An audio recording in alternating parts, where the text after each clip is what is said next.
Hi friends, this is Tammy with The Armored Christian. Welcome back to Reading the Bible in a Year.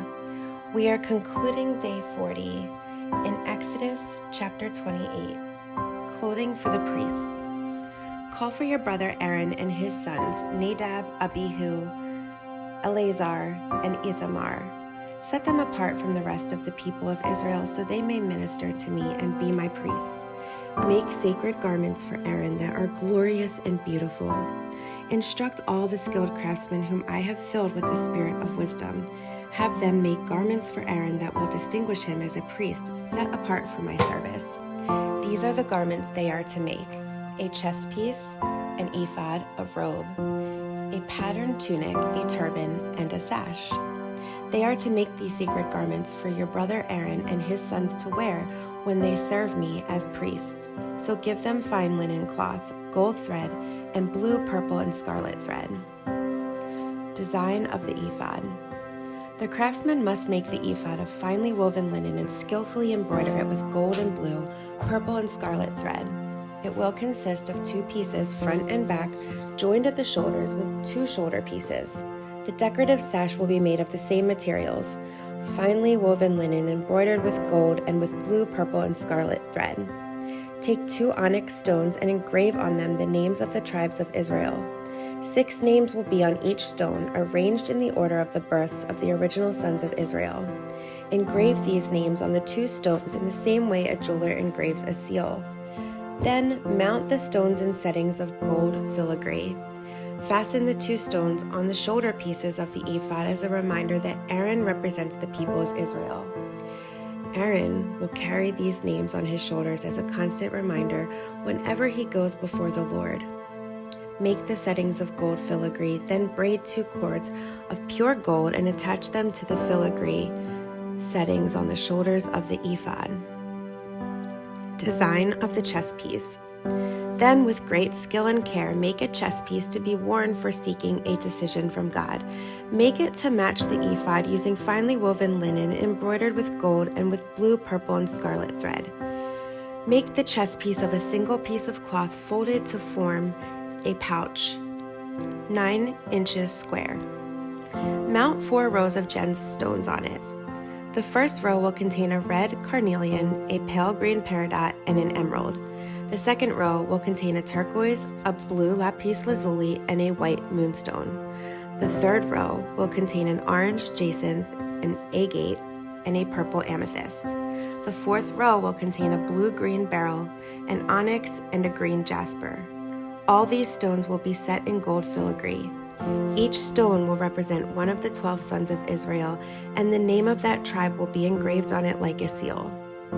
To attach the chest piece to the ephod, make braided cords of pure gold thread, then make 2 gold rings and attach them to the top corners of the chest piece. Tie the 2 gold cords to the 2 rings on the chest piece. Tie the other ends of the cords to the gold settings on the shoulder pieces of the ephod. Then make 2 more gold rings and attach them to the inside edges of the chest piece next to the ephod, and make 2 more gold rings and attach them to the front of the ephod below the shoulder pieces, just above the knot where the decorative sash is fastened to the ephod. Then attach the bottom rings of the chest piece to the rings on the ephod with blue cords. This will hold the chest piece securely to the ephod above the decorative sash. In this way, Aaron will carry the names of the tribes of Israel on the sacred chest piece over his heart and when he goes into the holy place. This will be a continual reminder that he represents the people when he comes before the Lord.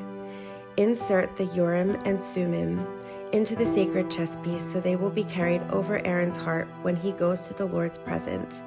In this way, Aaron will always carry over his heart the objects used to determine the Lord's will for his people whenever he goes in before the Lord. Additional clothing for the priests. Make the robe that is worn with the ephod from a single piece of blue cloth with an opening for Aaron's head in the middle of it. Reinforce the opening with a woven collar so it will not tear.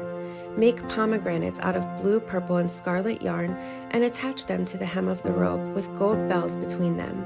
The gold bells and pomegranates are to alternate all around the hem. Aaron will wear this robe whenever he ministers before the Lord, and the bells will tinkle as he goes in and out of the Lord's presence in the holy place. If he wears it, he will not die. Next, make a medallion of pure gold and engrave it like a seal with these words, Holy to the Lord. Attach the medallion with a blue cord to the front of Aaron's turban, where it must remain.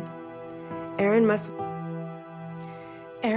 wear it on his forehead so he may take on himself any guilt of the people of Israel when they consecrate their sacred offerings.